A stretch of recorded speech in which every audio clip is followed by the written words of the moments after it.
Selamat pagi, siang, sore, dan malam. Perkenalkan, nama saya Defabian Kaisaluna Mawahib. Saya dari Sekolah Vokasi Universitas Diponegoro dari Prodi Teknologi Rekayasa Otomasi dengan NIM akhir 066. Nah, pada kesempatan kali ini di video ke-11, yakni kita membahas kondisi perulangan kode eksternal C++ part 11.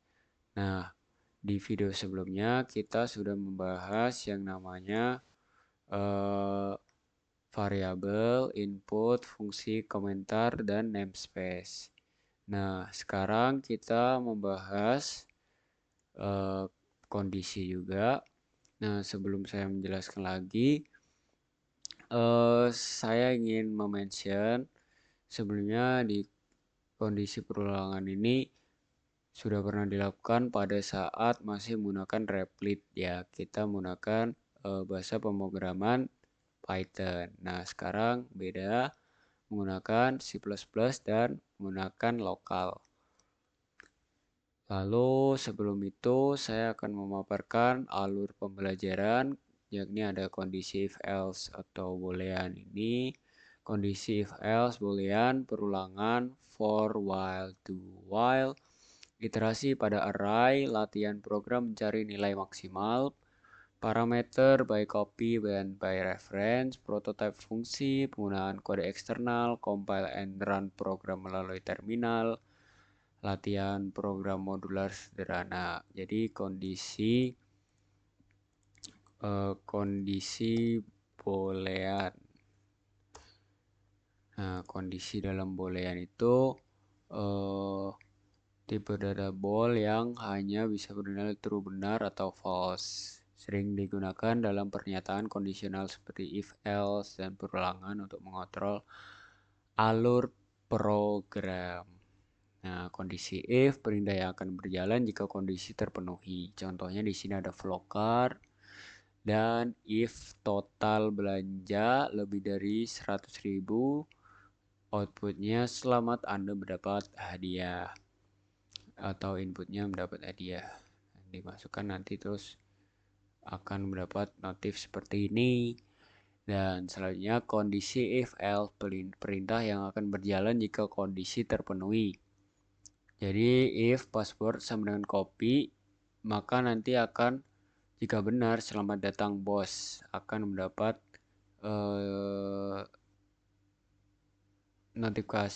notifikasi selamat datang bos, dan else jika password salah coba lagi.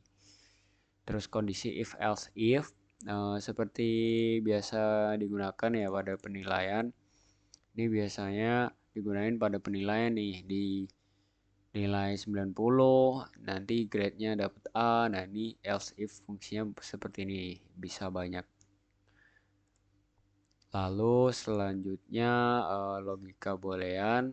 Boolean tipe data yang nilainya hanya 0 dan 1.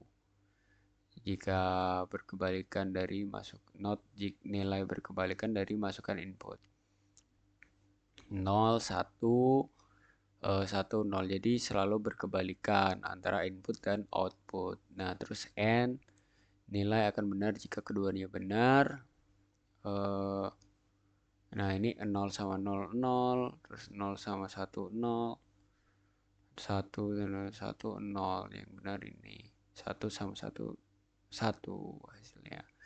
Terus yang OR itu ada 0, 0, 0.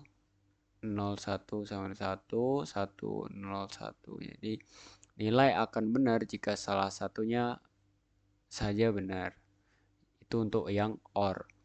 Jadi perulangan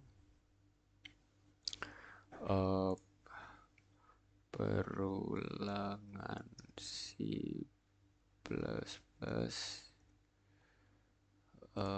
seperti ini ya. Jadi kita memanggil lagi nih while ulangi seperti ini. Lumayan mirip dengan Python tapi cukup signifikan ya. Lalu untuk for, program akan terus berjalan hingga kondisi terpenuhi. For integral i sama dengan 0, i kurang dari 10, terus i plus plus. Jadi perulangan nah ini inputnya, seperti ini outputnya.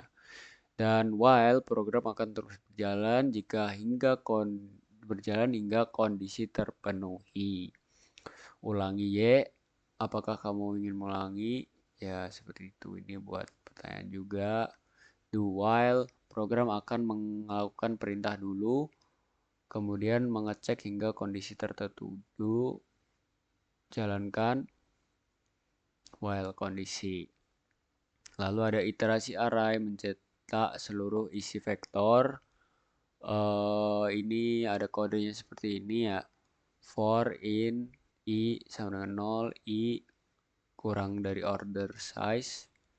Nah, nanti seperti ini, nanti munculnya ordernya ini apa permintaannya. Terus ada latihan 1 nih, program mencari nilai max. Komputer the max value inside a list number vektor, ya ini menggunakan buatlah fungsi dan jalankan the vektor parameter. Lalu berpikir kenapa loop itu perlu, dan for versus while. Create an empty list, ask the user to give number, stop when the number is 0, and print the max value.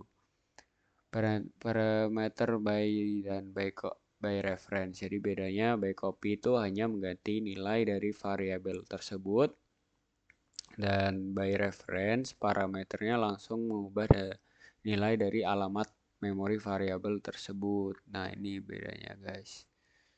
Seperti ini. Jadi ini mengganti nilainya doang. Nah, ini mengganti memorinya. Terus ada prototype fungsi. Nah, ini fungsinya, outputnya ini error karena ini ya deklarasinya. Nah, ini yang benar outputnya 25. Jadi kayak square 5 kali 5 seperti itu.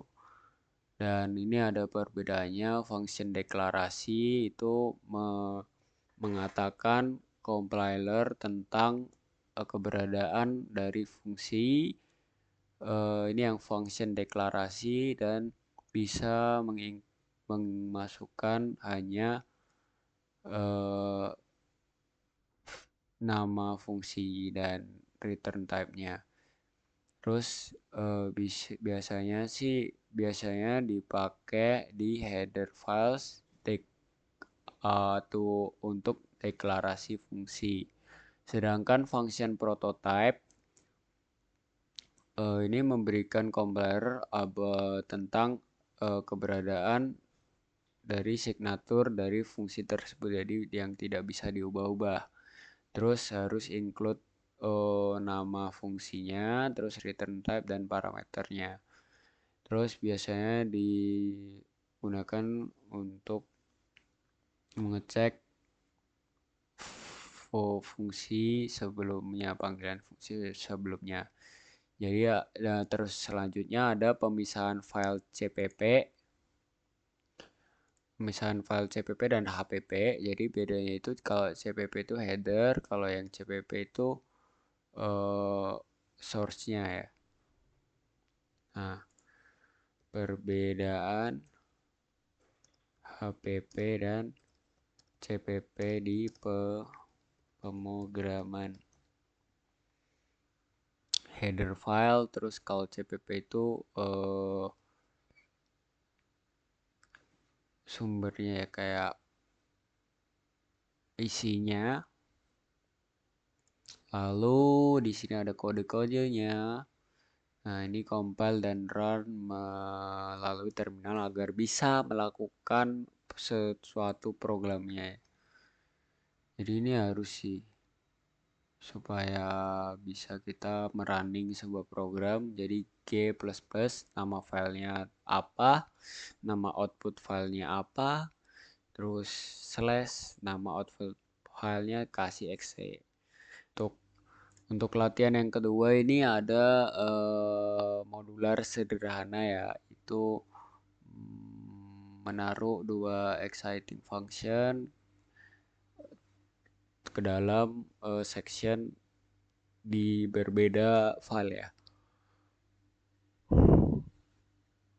Contoh nih, my vector function HPP atau CPP, kamu harus menambahkan include string the header file. Terus you function add element from a list, another list, integer, pass vector by value reference, codes reference. Oke, seperti itu.